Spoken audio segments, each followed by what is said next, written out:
We can probably talk about equipment. Do you want to grab some armor? Well, and we can talk about that a bit. First, I'll talk about weapons actually, because there's two in particular that I personally think are like the best here.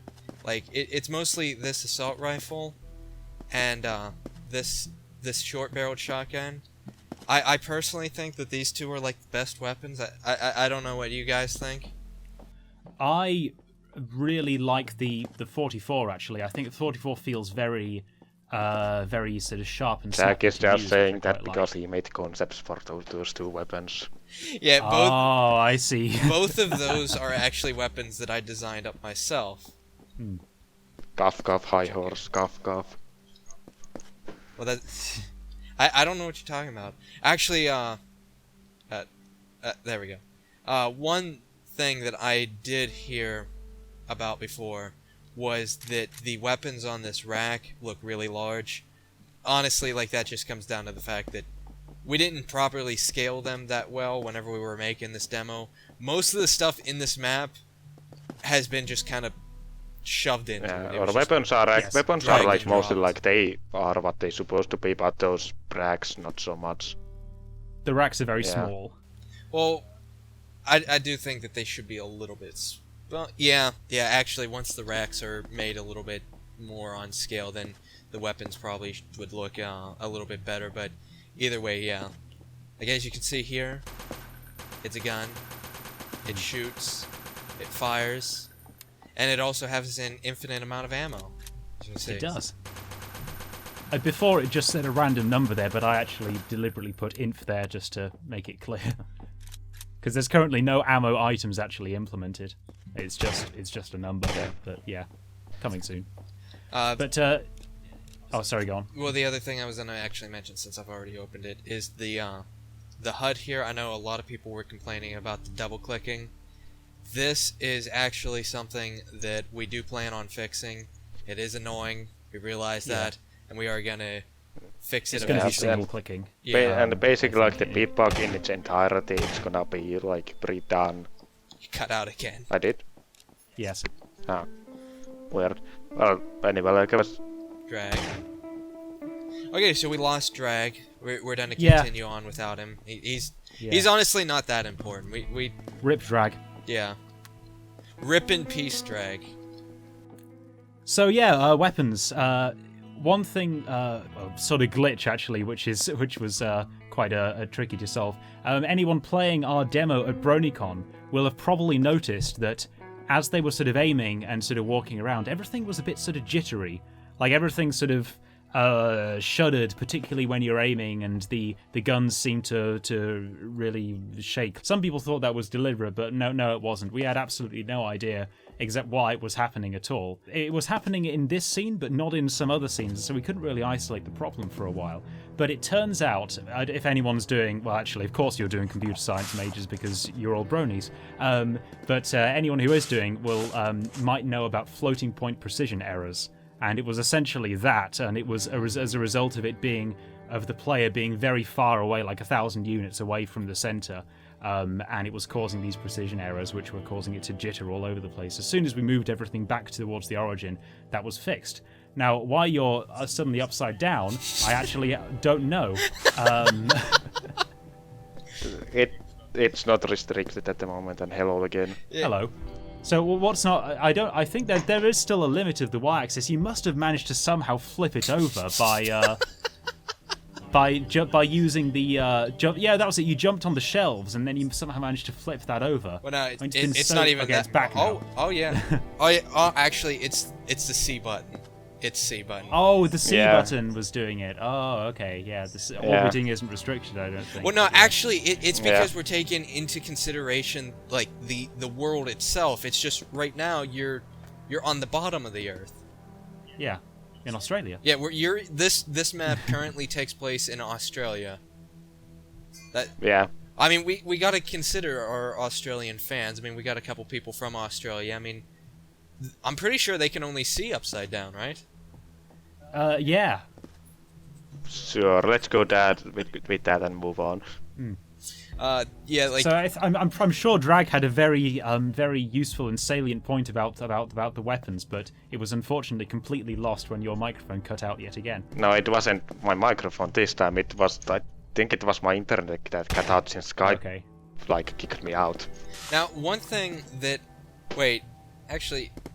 Is Little Pip bigger than she was before? Or is it just me? No, it's she's the same size, but the shelves are just really tiny.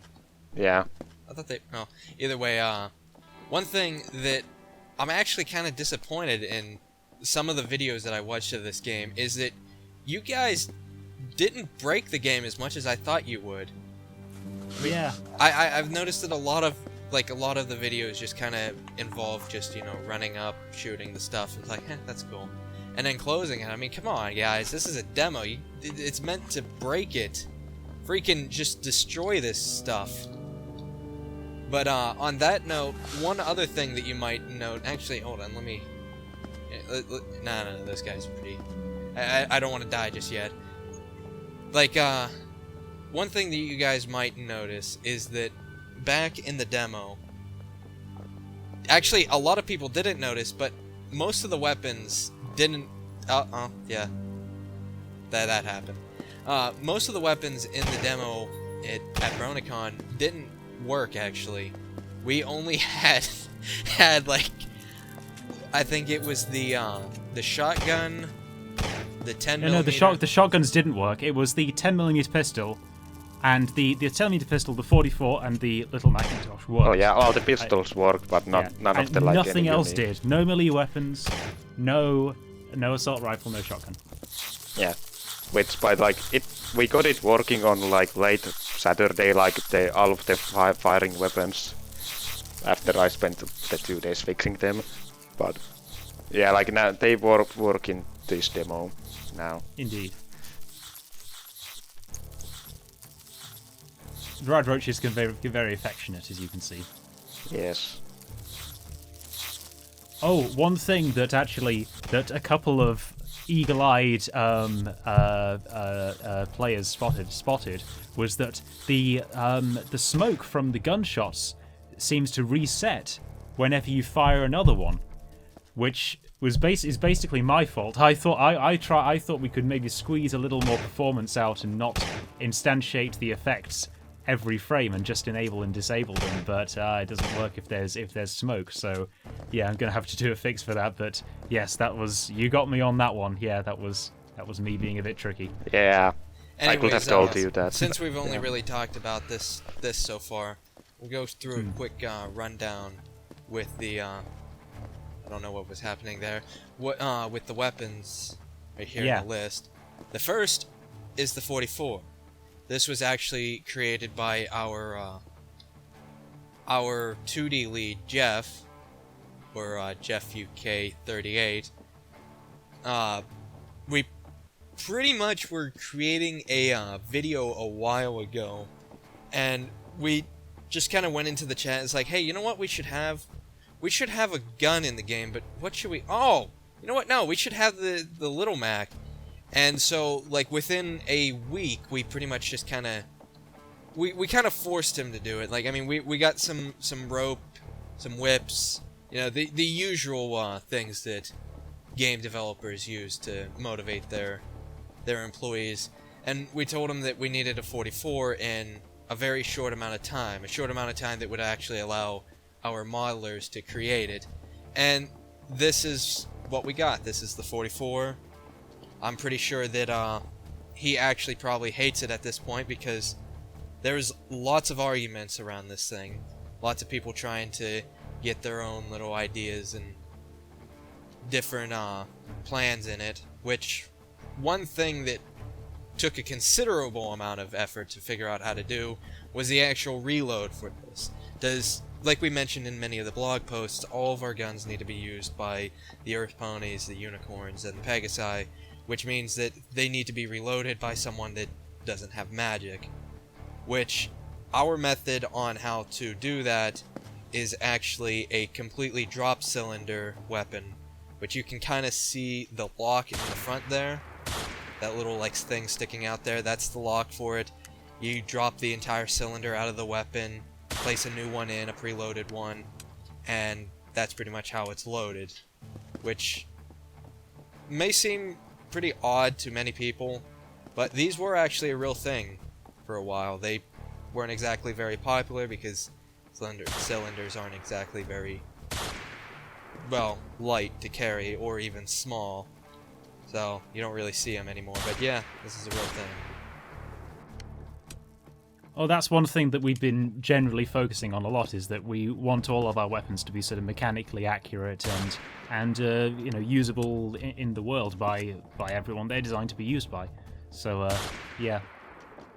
And we've noticed that people are sort of picking up on this, which is quite good. People were sort of mentioning how how the shotgun, the reloading animations are accurate on that. Like you load the first one into the breech if it's empty, and all this sort of thing. So yeah, we're pretty proud of that. Yeah, like we'll get to those when we get to the appropriate weapons. But Yes. another thing I would like to point out that some people did comment on is like how the reloading like animations, they don't have the magic effect. And like they actually used to have that, but then Heimitz rewrote the weapon code and like probably like I think you forgot to add those back in, or you didn't even notice that they actually were broken. I think we didn't never had them. I think I moved. That was it. I moved the script which did that into a different namespace, and that broke all the references. I'm pretty sure that's what happened. So yes, my fault essentially. Why that doesn't happen. Well, anyways, moving on to the next weapon is the 10mm. This one was kind of a co-op job. It was originally designed up by our 3D team lead Naka, who some of you might know from basically the lord and master of J-Pony models and whatnot. But SFM. Well, yeah, the SM, whatever, the SNM.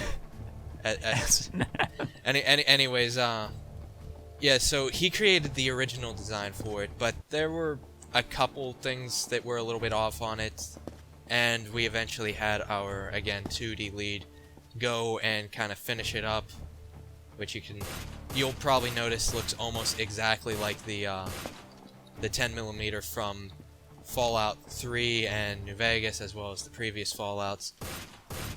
Honestly, it's because of the fact that, well, the 10mm was probably one of the most iconic guns in the game. At least I think it was. We have at least in the newer iterations of it, in like Fallout 3, like it's like a running joke how you can basically, it's so enough powerful enough that you can go through the whole game with it, and it's the first firearm you pick. So yeah. So yeah, the design similarities are obvious, like partially due to that.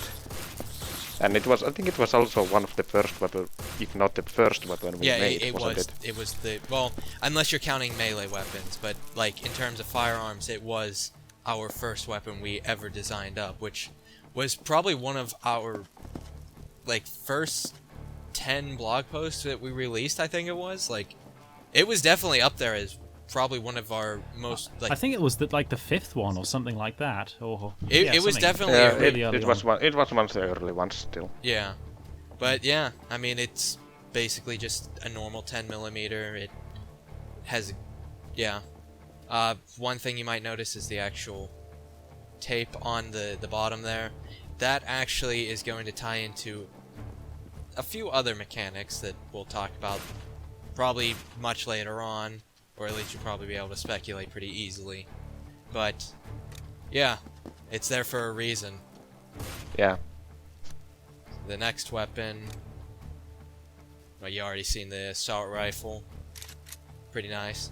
Which again, this one is basically just the Fallout 3 and the I know it was in Fallout 1. I'm not sure about Fallout 2, but yeah, and I don't know why it's kind of. Have you managed to break the aiming already? Yeah, actually, I don't know. Fault, but yeah. Just try equipping it and unequipping it and equipping it again. That might fix it. Nope. So yeah. Huh. Anyways, that happens sometimes, but Yeah, like another thing with assault rifle is also one good example on like the difference between like if you're reloading it like when you still have like bullets in the clip, or like if you are have empty your clip beforehand. Oh, and actually, now that I remember it, since we basically already showed these ones already, and we'll get to the other enemies later on, but yeah, these are our rad roaches, and that's our HUD. I'll talk about that later. I accidentally hit the button for it, but yeah, these are our rad roaches. They basically look pretty similar to the normal rad roach, which was And are just... also killing you.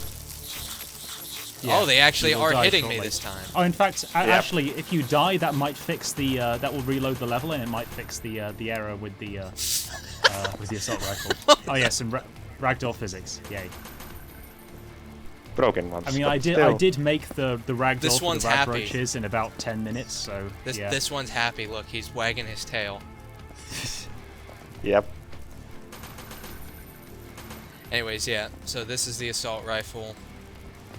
Going on to the... Everyone was always saying the assault rifle is so ridiculously overpowered, like it just mows through things. Yeah, that's one thing Yeah. that we actually didn't do is the apparently Any sort of balancing. well, that, and apparently actually making sure that the weapons are, or the buildings are on the ground, but Yeah. Yeah. yeah, the balancing is non-existent in this game. We just went with whatever we... Yeah. Anyways, here's the baseball bat. Honestly, And there's a I'm about to there die. should be a nice impact sound when you hit it. So yeah. Oh, and also one thing that melee weapons do is when you click multiple times, then it will do a smooth animation between the left and right swipes. And that's with They all do the also have weapons. power attacks. Yep, and I Yeah. just died. So just wait for that to reload. If it reloads.